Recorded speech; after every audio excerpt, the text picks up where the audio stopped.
بھائی نے فرمایا کہ یہ جو مسجد میں نفل کی جماعت ہوتی ہے جائز ہے کہ نہیں؟ بالکل جائز ہے، لیکن صرف نفل کی جماعت تک محدود نہ رہیں، اس میں ایک اصلاحی بیان بھی رکھ لیں۔ پہلے نفل کی جماعت ہو گئی، اس کے بعد آپ 15-20 منٹ کسی اچھے عالم دین کا، کوئی اچھا سمجھانے والے کا ایک بیان ضرور رکھیں، کیونکہ ہمارے یہاں عرف یہ ہو گیا ہے کہ جب نفل کے لیے بلاتے ہیں تو جھوک در جھوک لوگ آتے ہیں، مسجد بھر جاتی ہے، اور آپ فرائض کے لیے بلائیں یہ نہیں آتے۔ تو چلو کسی بہانے اگر جمع ہو گئے ہیں تو آپ ان کو پھر کوئی اصلاحی بیان بھی کریں۔ یہ یاد رکھیے کہ جو علماء متقدمین تھے انہوں نے نفل کی جماعت سے منع کیا تھا، اس کی قلت تھی، وجہ تھی۔ اس زمانے میں لوگ جماعت کے لیے فرض یعنی نمازوں کی جماعت کے لیے جو واجب ہوتی ہے اس کے لیے جھک در جھک حاضر ہوتے تھے۔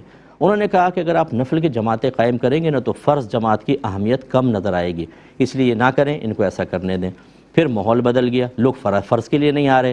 اب اگر آپ نفل کی جماعت رکھتے ہیں تو جو کبھی مسجد میں نہیں آیا وہ بھی پڑھنے کے لیے آ جاتا ہے۔ اس کا مطلب ہے پہلے نفل کی جماعت بے رغبتی پیدا کر رہی تھی، اس دور میں نفل کی جماعت رغبت پیدا کر رہی ہے دین کے قریب آنے کی۔ اسی لیے اعلیٰ حضرت نے فرمایا کہ اگر یہ لکھا بھی اس کو زیادہ سے زیادہ فقہاء نے مکروہ تنزیہی، مکروہ تنزیہ وہ عمل ہوتا ہے جس کو شریعت نے پسند نہیں کیا، لیکن اگر آپ کریں گے تو گناہگار نہیں ہوں گے۔ اور اعلیٰ حضرت امام اہل سنت رضی اللہ تعالیٰ عنہ کی تحقیق یہ ہے کہ مکروہ تنزیہی فعل اگر عادتاً بھی کیا جائے گناہ نہیں ہوتا۔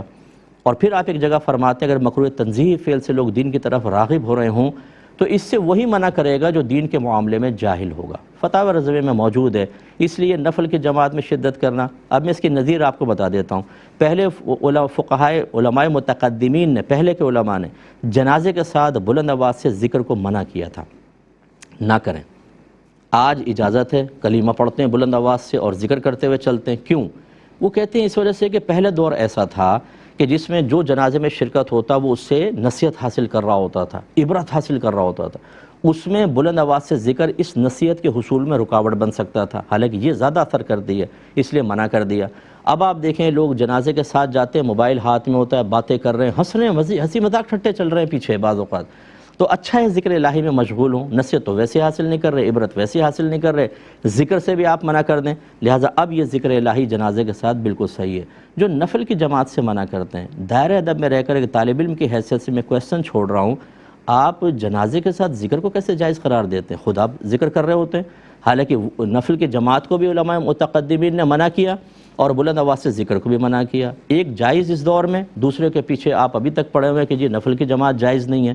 کیوں جائز نہیں ہے؟ اس کی شرعی حیثیت کا تعین کریں، کیا یہ حرام ہے، مکروہ تحریمی ہے، اساءت ہے، مکروہ تنزیہ ہے، خلاف اولا ہے، تعین کریں اور دلیل کے ساتھ کریں۔ اور جب آپ کر لیں تو پھر یہ بتائیے کہ یہ کرنا گناہ ہے کہ نہیں گناہ۔